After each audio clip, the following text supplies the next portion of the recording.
Jessica arrived at Outpost Delta on a transport truck that smelled like diesel and old canvas, carrying one duffel bag and a medical case she never let anyone else touch.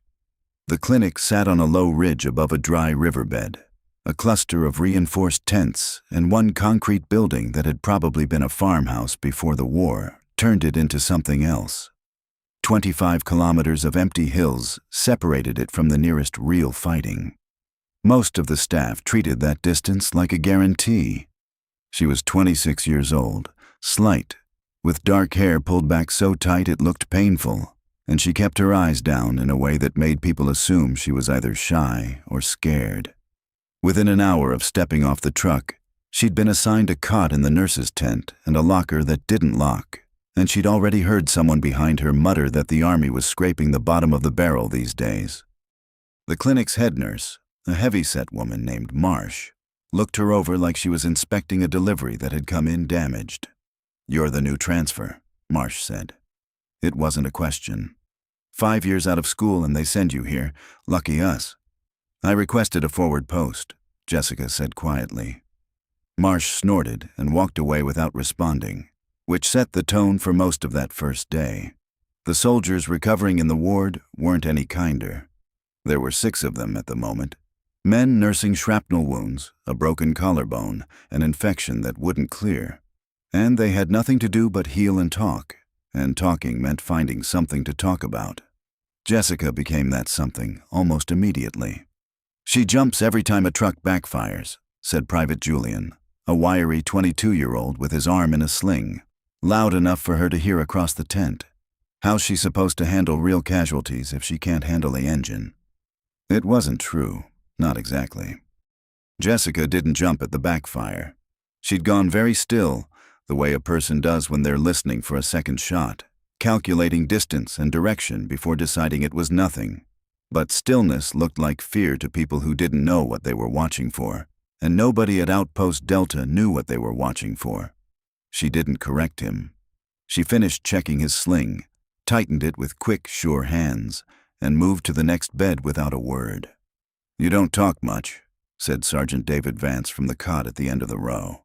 He was older than the others, maybe mid-30s, with a leg wound that had kept him off active duty for 3 weeks, and a way of watching people that suggested he'd spent a long time learning how to read rooms.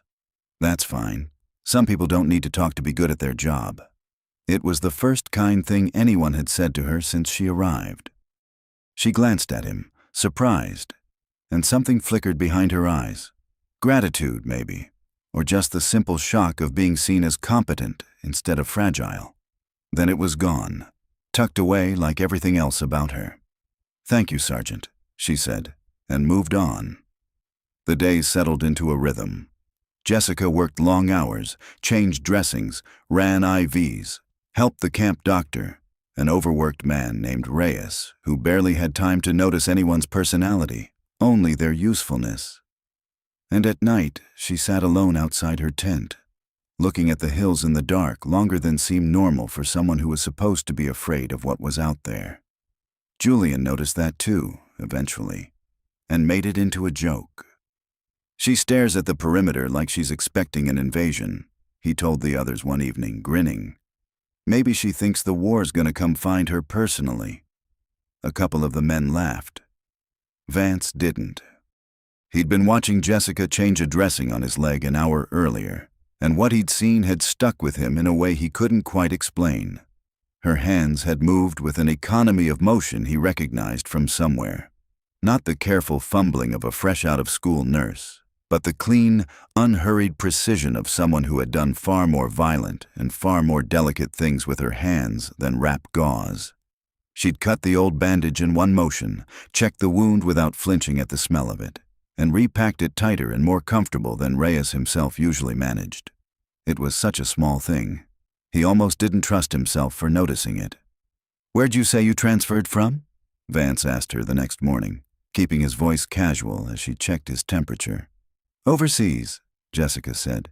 "Different theater. Combat zone. There's not much that isn't these days." She didn't look up from her chart. It was a non-answer dressed up as an answer, and Vance recognized the technique because he'd used it himself more than once in his career, back when certain details about certain operations were better left unsaid. He let it go.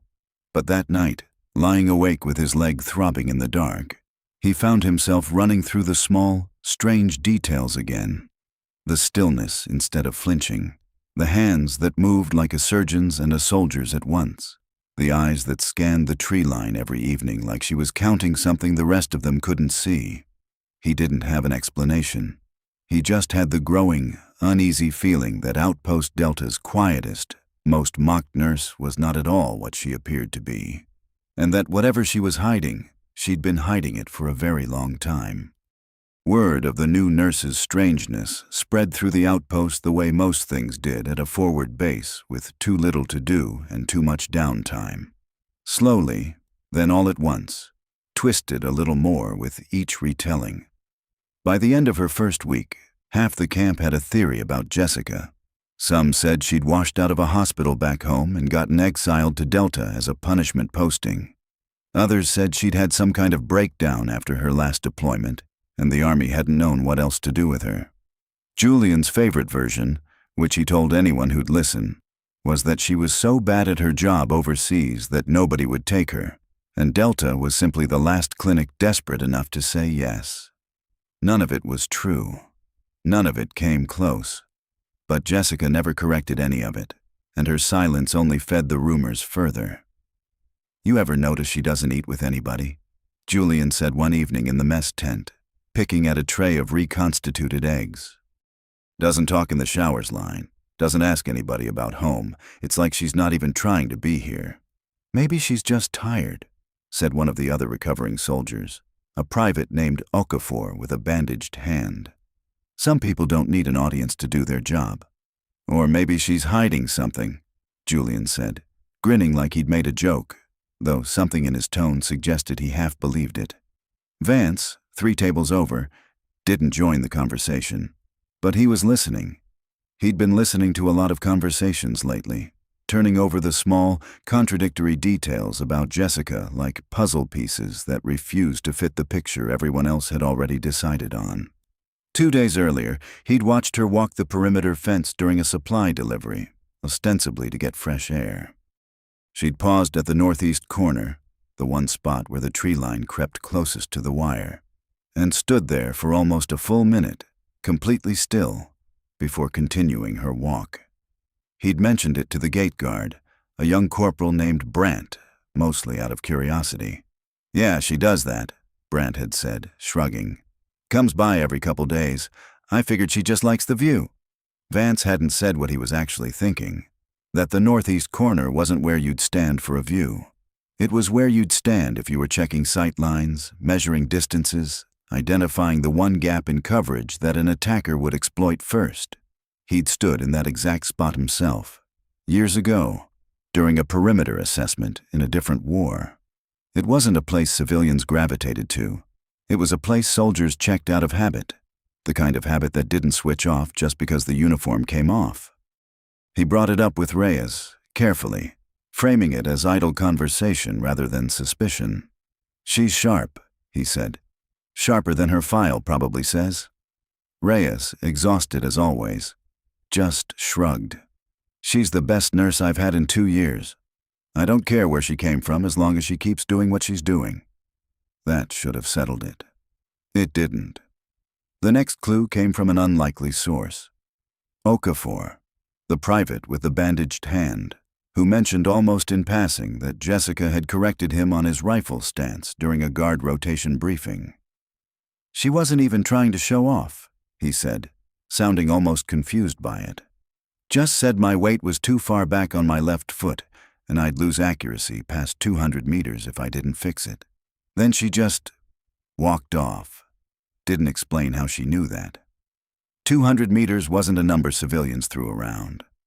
It wasn't even a number most infantry threw around with that kind of casual precision. It was the kind of figure that came from someone who'd spent years thinking in those exact increments, who measured distance the way other people measured time. Vance started watching her work in the war differently after that.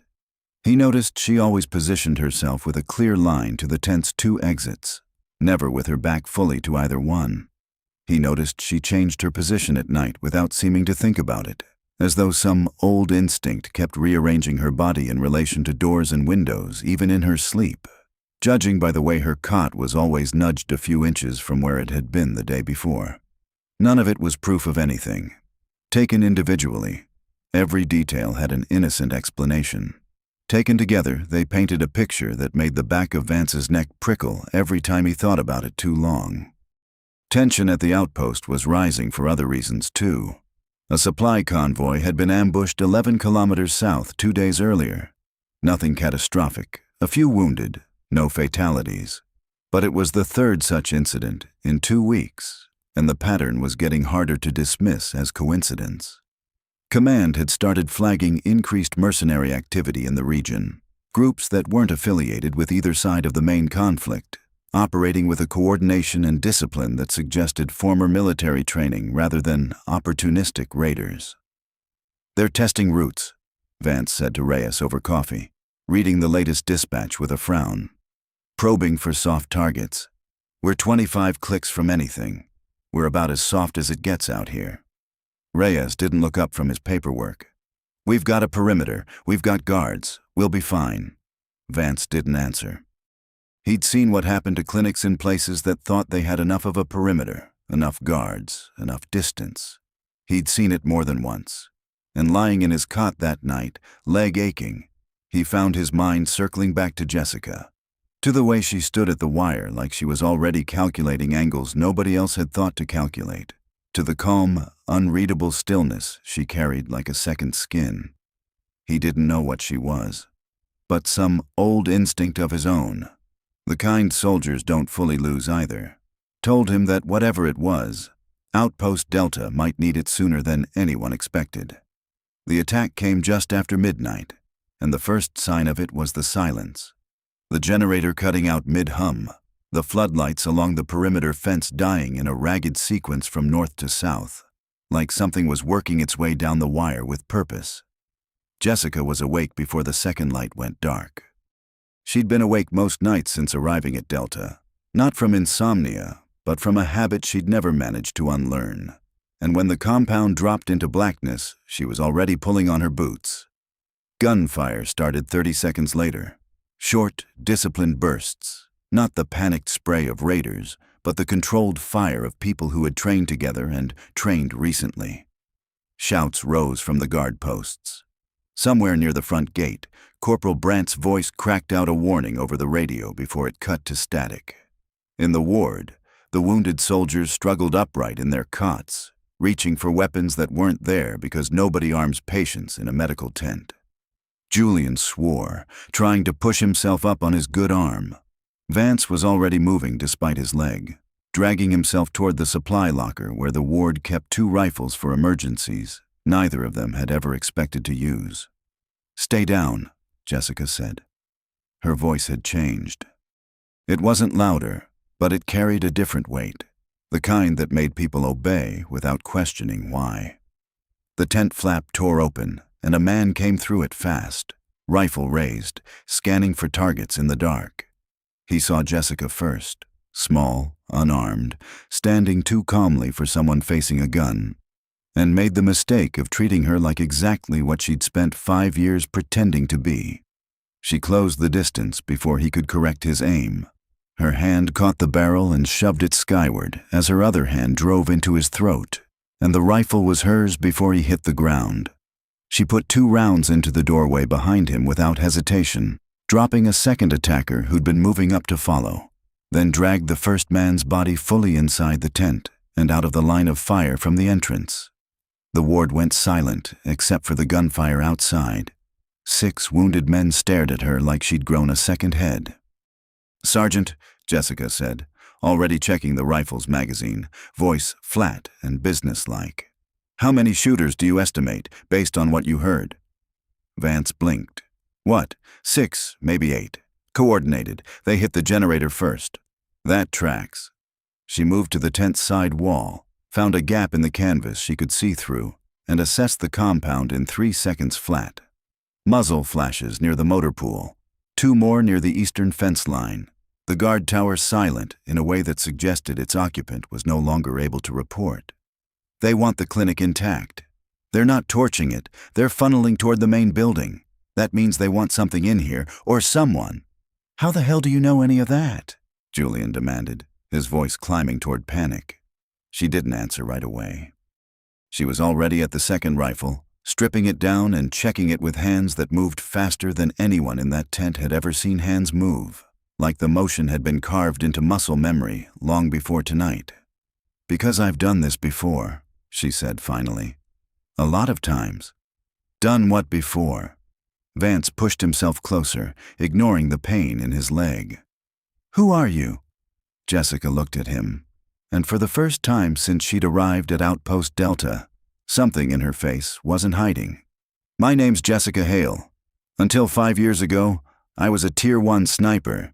85 confirmed targets. Most of them past 600 yards, 3 of them past 900. She checked the second rifle's scope, found it serviceable, and slung it across her back. I walked away after a mission went wrong. I told myself I'd never pick one of these up again.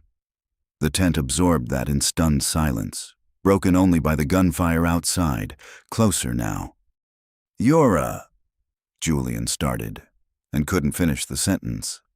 I'm whatever this base needs me to be in the next 10 minutes, Jessica said. And right now, that's someone who can keep all of you alive. Sergeant, can you move on that leg if you have to? I can move, Vance said, and meant it. Good. Private Julian, can you still fire one-handed? Julian swallowed. Yes. Then both of you are with me. She glanced toward the rest of the ward. 4 other wounded men, none mobile enough to fight, all watching her like she descended from somewhere far above their pay grade. Everyone else stays low, stays quiet, and trusts that I'm not going to let this building fall. I need to move the patients to the rear storage room. It's concrete, fewer entry points, easier to defend. Marsh, Reyes, you're with me on that. Marsh, who 5 days earlier had looked at Jessica like a disappointing delivery, now simply nodded, too shaken to argue. Outside, the gunfire intensified, closing in from 2 directions at once.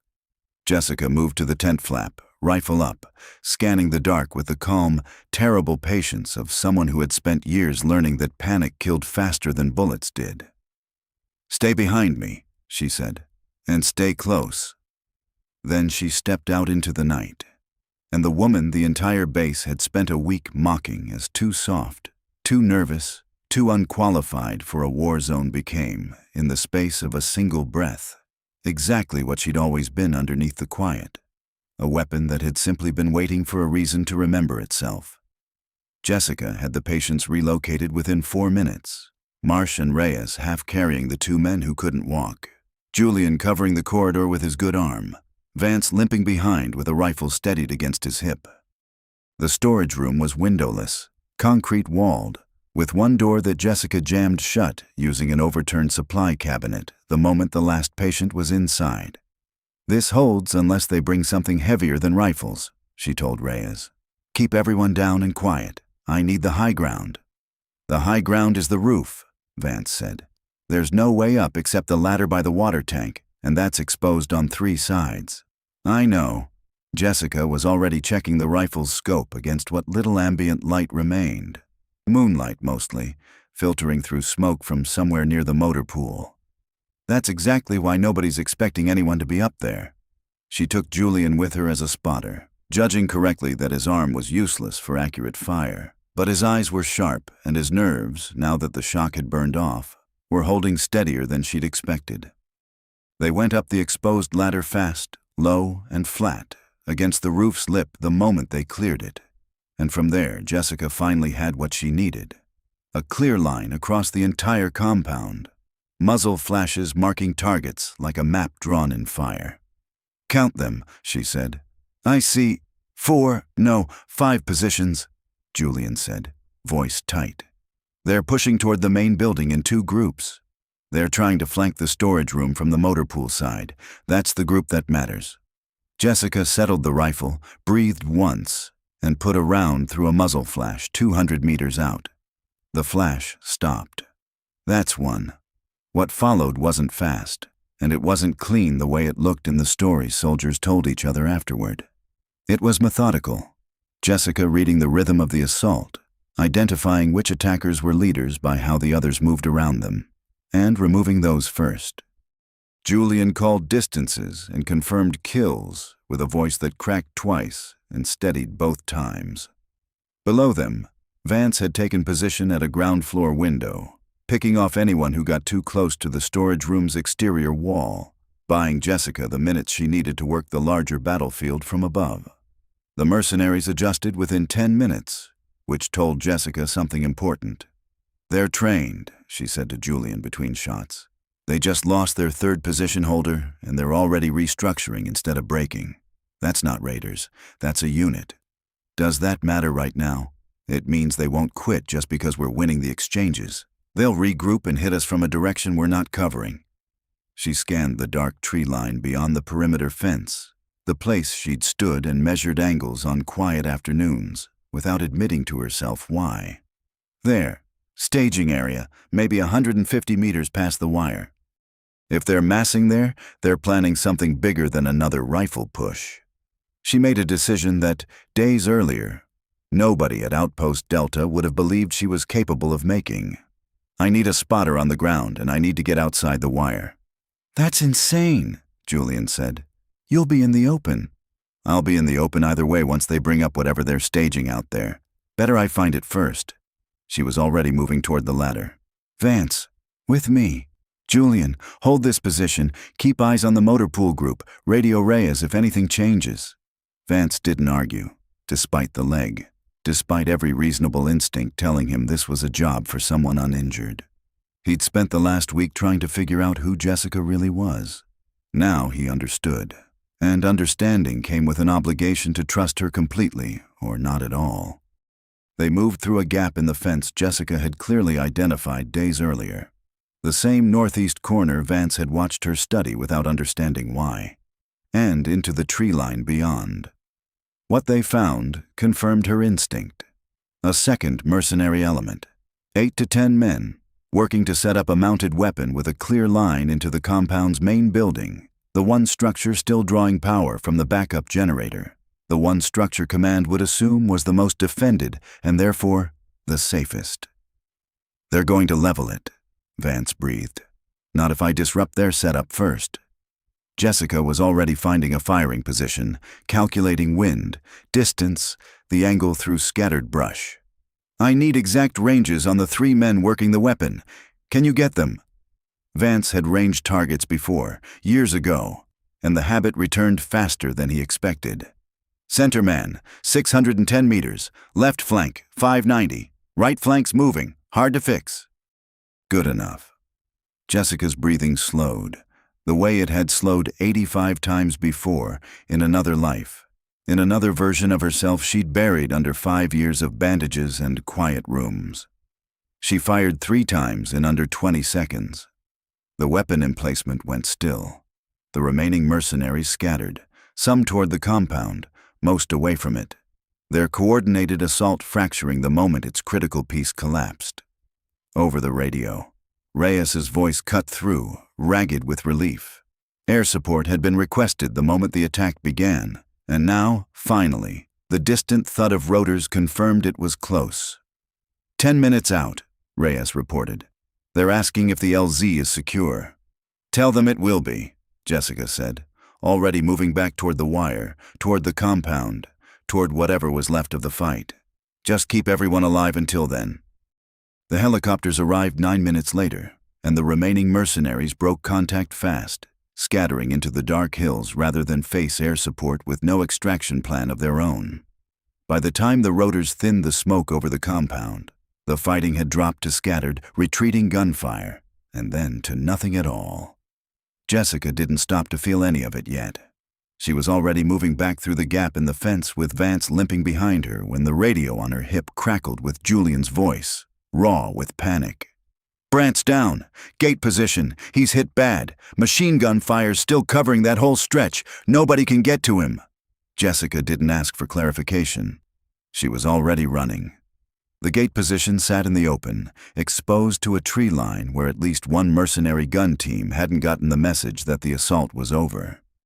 Brant was on the ground near the overturned guard post, one leg twisted wrong, blood dark against the dirt, conscious but barely, trying and failing to drag himself toward cover. Rounds still chewed into the dirt and sandbags around him in disciplined, deliberate bursts. Someone out there wanted to make sure nobody attempted exactly what Jessica was about to attempt.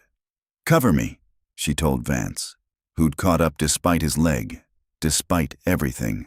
"Suppress that tree line. Don't worry about hitting anything, just keep their heads down." "Jessica, now!" Vance opened fire toward the muzzle flashes, and Jessica went low and fast across open ground that offered no real cover at all. The kind of ground that got people killed for less noble reasons than this. Rounds kicked up dirt a few feet from her boots. She didn't slow down. She reached Brant, got an arm under him, and felt the weight of a young man who'd spent the last week thinking she was someone to be slightly pitied, now clinging to her like she was the only solid thing left in his world. "Stay with me," she said, dragging him back toward the guard post's ruined wall, using its broken edge as cover while she pressed her free hand hard against the wound in his side. "You're not dying on my watch. Not tonight." The machine gun fire found the wall a few times, close enough that dust rained down on both of them.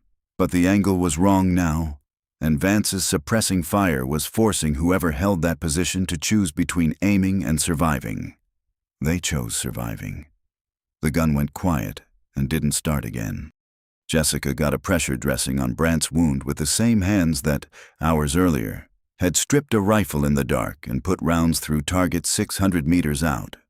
The healer and the soldier folding back into a single person, exactly the way they'd always been underneath the 5 years of pretending otherwise. By dawn, the compound was secure. 3 mercenaries had been captured retreating through the hills, the rest scattered or dead, and Outpost Delta, battered, scorched in places, but standing, began the long process of counting what it had survived.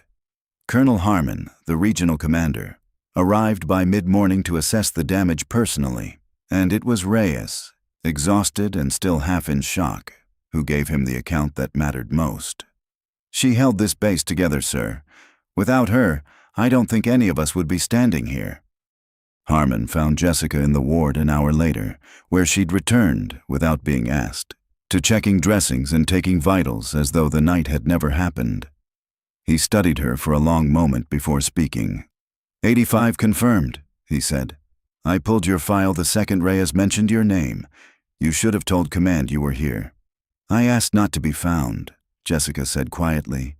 "After what happened on my last operation, I didn't think I had the right to call myself a soldier anymore. I thought the only way to make up for it was to spend the rest of my life saving people instead." "You did both last night," Harmon said. "Most people spend a lifetime trying to be one or the other. You did it without putting either one down."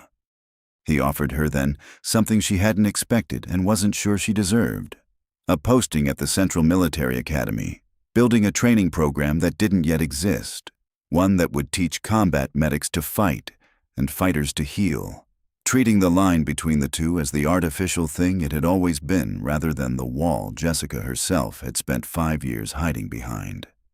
Julian found her outside that evening, sitting where she always sat, watching the hills the way she always watched them, except now the watching meant something different to everyone who saw it. "For what it's worth," he said, "I'm sorry. For all of it." "You didn't know," Jessica said. "Nobody did. That was the point. Doesn't feel like much of a point now." She almost smiled. "It got you all through the night anyway." 3 weeks later, Jessica left Outpost Delta for the academy, carrying the same single duffel bag she'd arrived with and a great deal less weight than she'd carried in with it. She wasn't hiding anymore. Not the sniper, not the nurse, not the 5 years of guilt she'd finally set down somewhere along that long, brutal night. She was both halves at once, fully, for the first time since the mission that had once made her believe she had to choose.